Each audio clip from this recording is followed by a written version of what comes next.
Alright, you guys, welcome back to my show there today. I went to my Walmart, I found the Slam Prix, or Slam Prix, whatever it is. New for 2025 Hot Wheels monster trucks, guys. It's an F1 racing car body. Looks like it is. Here's the back. All I need is a radius and the carbonator, and I have this case complete. Name, Slam Prix, truck type, race, strength, journey results, crash attack, crowd rever. There's a render. Without further ado, let's get to unboxing.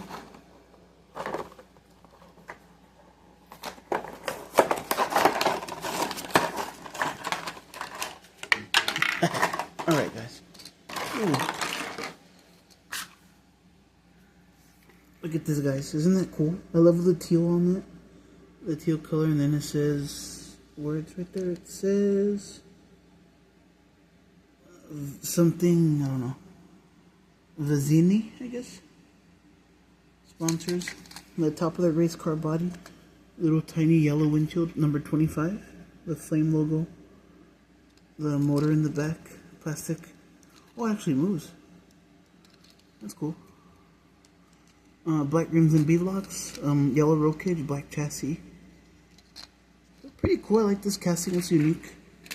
That's all I got today, guys. Like, subscribe, comment, share, cast more unboxings coming soon. Peace out. Hope you enjoy.